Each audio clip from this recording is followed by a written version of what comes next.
Hello friends, नमस्कार। Welcome to my channel. बहुत बहुत स्वागत है आप लोगों का हमारे चैनल एजुकेशनल एकेडमी पे। ठीक है, तो आज का सेशन स्टार्ट करते हैं। और जो लोग अभी तक नहीं जुड़े हैं, जुड़ जाएं जल्दी से। ठीक है, और जो लोग अभी तक शेयर नहीं करे हैं, शेयर कर दें। तो यहाँ पर आज का हमारा पहला क्वेश्चन है कि निम्न में कौन सी रचना मिश्र बंधु द्वारा रचित नहीं है? बूंदी बारिश, भारत विनय, या फिर पुष्पांजलि, या फिर पृथ्वी कल्प।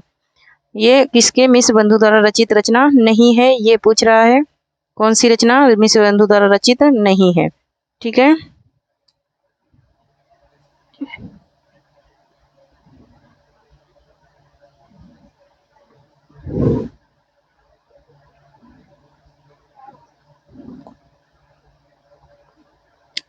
तो यहाँ पर इसका ऑप्शन नंबर डी राइट हो जाएगा। पृथ्वी कल्प इनकी रचना नहीं है मिश्र बंधु की। नेक्स्ट देखेंगे।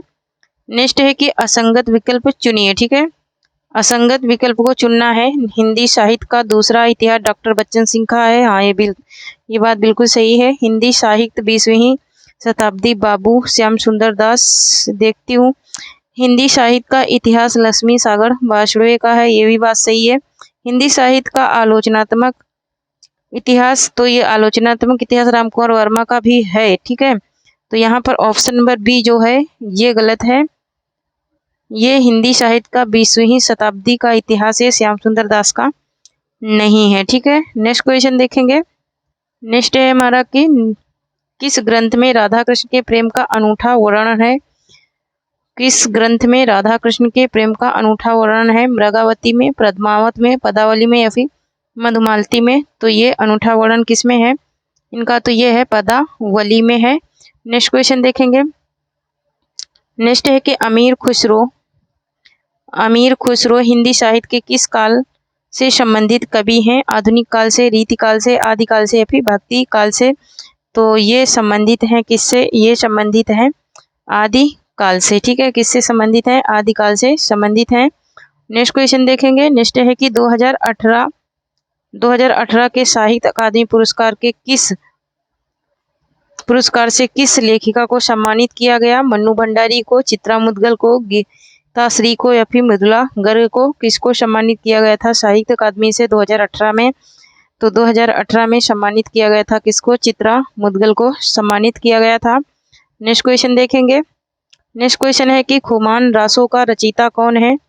खुमान रासों का रचयिता कौन है? जगनिक हैं, दलपत विजय हैं, नरपत नल हैं, या फिर चंद बरदाई हैं? तो यहाँ पर इसका राइट आंसर हो जाएगा हमारा क्या? ऑप्शन नंबर बी हो जाएगा। दलपत विजय की रचना है खुमान रासो। नेक्स्ट क्वेश्चन देखेंगे। नेक्स्ट है कि कबीर के निगुण पंथ का आधार भारतीय वेदांत और सूफियों का प्रेम तत्व है। यह विचार किसका है?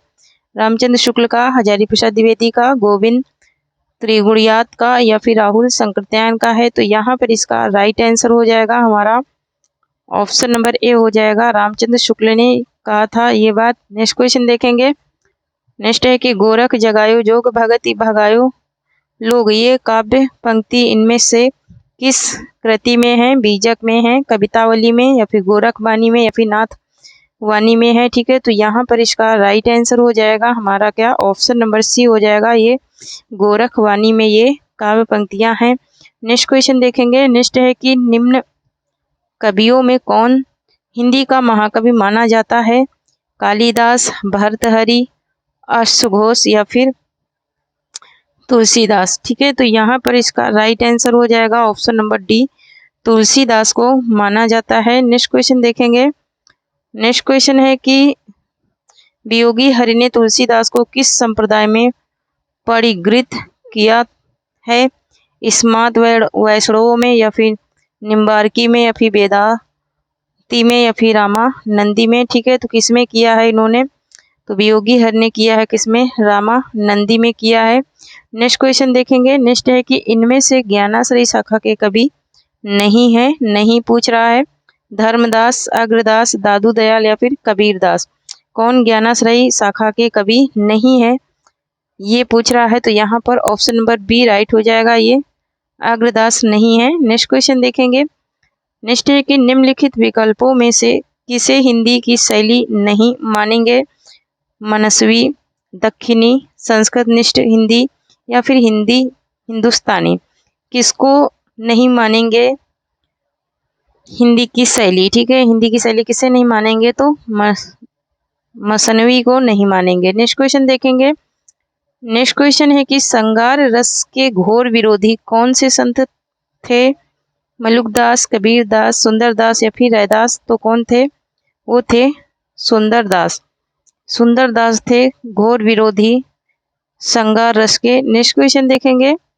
नेक्स्ट है कि आकाश धर्मा गुरु कहा जाता है। आकाश धर्मा गुरु किसको कहा जाता है? शंकराचार्य को, रामानंद को, रामानुजाचार्य को या फिर वल्लभाचार्य को। किसको कहा जाता है? तो ये कहा जाता है, किसको कहा जाता है? ये रामानंद को कहा जाता है। नेक्स्ट क्वेश्चन देखेंगे। नेक्स्ट है कि निम्नलिखित में से जैसी कृत पद्मावत में प्रयुक्त छंद है सोरठा दोहा, चौपाई दोहा या फिर चौपाई सोरठा या फिर दोहा सोरठा। तो यहाँ पर इसका राइट आंसर हो जाएगा ऑप्शन नंबर बी, चौपाई दोहा है। नेक्स्ट क्वेश्चन देखेंगे। नेक्स्ट है कि अर्धमागधी अभ्रंश में अर्धमागधी अभ्रंश से विकसित बोली है बांगरू है, बघेली है, ब्रजभाषा या फिर भोजपुरी है। ठीक है, तो यहाँ पर इसका राइट आंसर हो जाएगा हमारा ऑप्शन नंबर बी, बघेली है। नेक्स्ट क्वेश्चन देखेंगे। नेक्स्ट है कि निम्नलिखित में से किस भाषा का विकास सौर सैनी अभ्रंश से हुआ है? गुजराती का, पंजाबी का, मराठी का या फिर सिंधी का। किसका विकास हुआ है?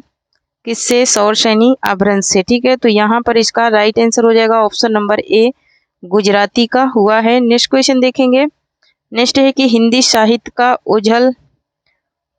ओझल नारी इतिहास 2012 किसका है? बच्चन सिंह का है, सुमन राजे का है, नीलाभ का है, फिर नीरज माधव का है। ठीक है, तो यहाँ पर इसका राइट आंसर हो जाएगा ऑप्शन नंबर ए, ये बच्चन सिंह का है।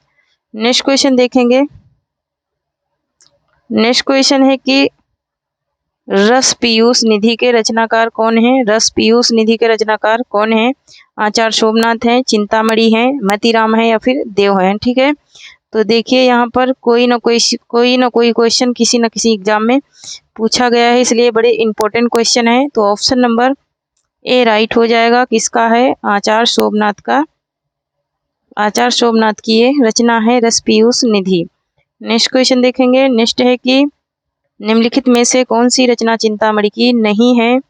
चिंतामणि की है। अलंकार प्रकाश, रसराज, कवि कुल, कल्पत्रु या फिर काव्य निर्णय। कौन सी है चिंतामणि की रचना, ये बताना है। तो यहाँ पर इसका राइट आंसर हो जाएगा ऑप्शन नंबर सी, कवि कुल कल्पत्रु हो जाएगा। नेक्स्ट क्वेश्चन देखेंगे। यूजीसी नेट में ये आया है क्वेश्चन। नेक्स्ट क्वेश्चन है कि राजस्थान से संबंधित संत भक्त संप्रदाय नहीं है। भक्त संप्रदाय नहीं है। निरंजनी संप्रदाय, जसनाथी संप्रदाय, लालदासी संप्रदाय, बाबरी संप्रदाय। कौन से नहीं है? तो यहाँ पर ऑप्शन नंबर सी राइट हो जाएगा। लालदासी संप्रदाय जो है वो नहीं है। नेक्स्ट क्वेश्चन देखेंगे। नेक्स्ट है कि हिंदी साहित्य में राष्ट्रीय चेतना के संवाहक और आधुनिक चेतना के प्रेरता प्रथम साहित्यकार हैं सोहनलाल द्विवेदी, भारतेंदु हरिश्चंद्र, महावीर प्रसाद द्विवेदी या फिर हजारी प्रसाद द्विवेदी। कौन है? तो प्रथम साहित्यकार कौन है? तो यहाँ पर इसका राइट आंसर हो जाएगा option number D, Hazari Prasad Dwivedi हैं। नेक्स्ट क्वेश्चन देखेंगे।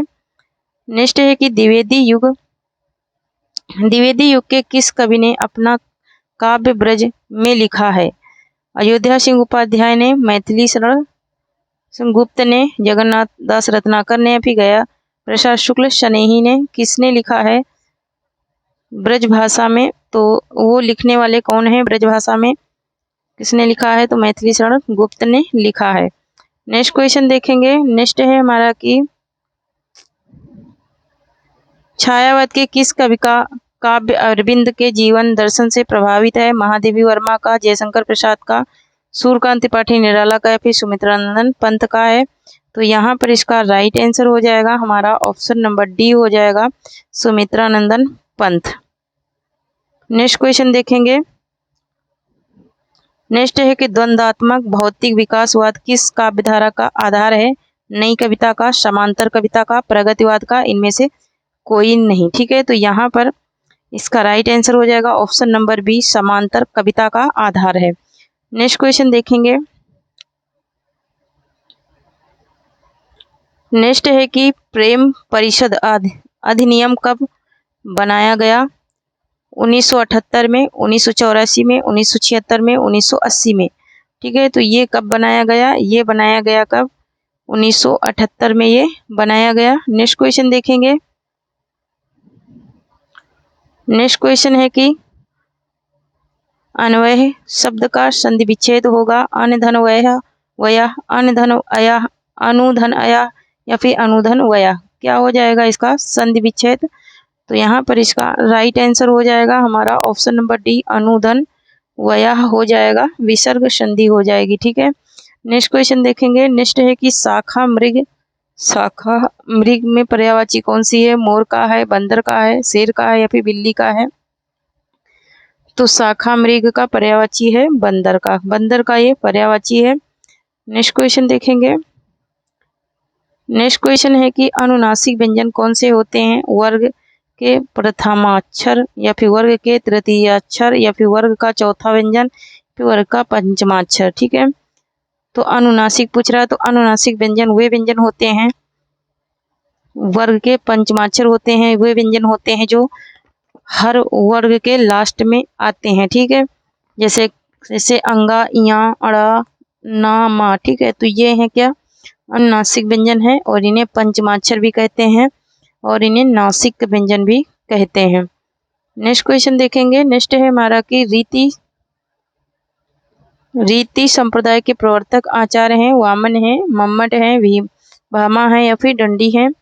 तो इनमें से इनका राइट आंसर हो जाएगा वामन। ठीक है, रीति संप्रदाय के प्रवर्तक कौन है? तो आचार्य वामन है। ठीक है, तो थैंक यू फ्रेंड्स, आज के लिए इतना ही। तब तक के लिए जय हिंद, जय भारत। और जो लोग अभी तक सेशन से नहीं जुड़े हैं जुड़ जाएं, और जो लोग चैनल को नहीं सब्सक्राइब करे हैं सब्सक्राइब कर लें। यहाँ सब्सक्राइब करने से कोई भी खर्चा आप लोगों का नहीं लगने वाला है। ठीक है, क्योंकि आप लोग जब कोर्स खरीदते हो ना कहीं का, तो उसमें आप लोग भरपूर हेल्प करते हो, लेकिन यहाँ पे जहाँ पर फ्री चीज़ें मिलती ना, फ्री चीज़ों की कोई भी इज्जत नहीं करता है। ठीक है, तो जो लोग नहीं सब्सक्राइब करे हैं, वीडियो देख रहे हैं लेकिन सब्सक्राइब नहीं कर रहे हैं, प्लीज़ सब्सक्राइब कर लीजिए। सब्सक्राइब करने में कोई भी खर्चा लगने वाला नहीं है। ठीक है, थैंक यू, जय हिंद, जय भारत।